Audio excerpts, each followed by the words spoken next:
Don Maurizio, oggi la giornata delle ceneri, una giornata importante per i cristiani. Ecco, cosa rappresentano la giornata di oggi? Spieghiamolo. Oggi la Chiesa ci dà la possibilità, di iniziare questo percorso che ci inviterà a convertirci, che ci inviterà, a guardare un po' il nostro cammino e a rimetterci sulla buona strada. Se dovessimo dire che cos'è la Quaresima, un'immagine che mi viene così nella mente è la mano di Dio che viene rivolta al popolo, proprio perché l'uomo ha bisogno della mano di Dio. Dio ci dà questa possibilità di riscattarci dalla nostra miseria, dal nostro peccato, dalla nostra fragilità.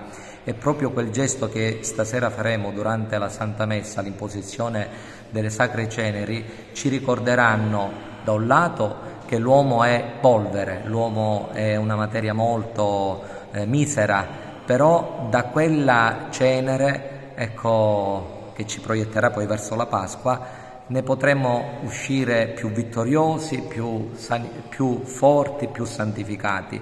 E poi anche un gesto penitenziale, perché già la Sacra Scrittura ci ricorda che i primi popoli vivevano la conversione proprio cospargendosi di cenere, e chi guardava il penitente poteva anche riprendersi nel proprio cammino e soprattutto mettersi nell'atteggiamento della conversione. Noi stasera consegneremo alla parrocchia questo messaggio, che lo ascolteremo tra l'altro nella liturgia della celebrazione eucaristica. Vi supplichiamo in nome di Cristo, lasciatevi riconciliare con Dio. Questo è il grido che Dio fa a ciascuno di noi. Dio ha bisogno della nostra conversione, ha bisogno dell'uomo principalmente, perché Dio non condanna l'uomo, condanna il peccato. Per cui i 40 giorni che noi vivremo della Quaresima sono, potremmo dire, un allenamento. È come uno che va in palestra e vuole ottenere dei risultati per perdere un po' di chili. Così i 40 giorni ci serviranno per dire, mi alleno giorno dopo giorno, con costanza, con impegno, con amore, con dedizione, e alla fine dei 40 giorni, quando arriveremo alla Pasqua, potremo anche noi risorgere a una vita nuova, una vita più bella, anche perché ce ne accorgiamo. Oggi di notizie brutte ne ascoltiamo tantissime, cose che ci lasciano senza parole. L'uomo ha bisogno di ritornare a Dio, anche perché più l'uomo si allontana dalla grazia di Dio e l'uomo diventa peggio di una bestia.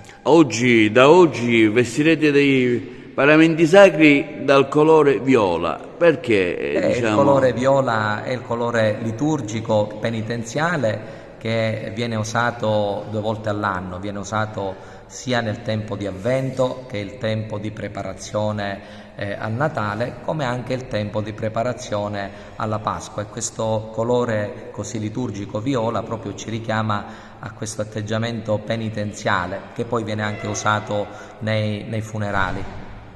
Pertanto voglio dire, all'inizio di questo cammino quaresimale, credo che l'uomo, oggi la Chiesa ci invita al digiuno, all'astinenza, però Dio non guarda ai gesti questi così esteriori. Dio vuole che l'uomo oggi deve fare più digiuni di tante cose, digiuno di egoismo, meno atteggiamenti superficiali, di più silenzio, perché viviamo in una società di parole che a volte non portano a nulla. Tanti digiuni veri, e Dio guarda il digiuno, quello del cuore, quando appunto ci rivolge quella parola: laceratevi il cuore e non le vesti, e la conversione parte proprio dal cuore.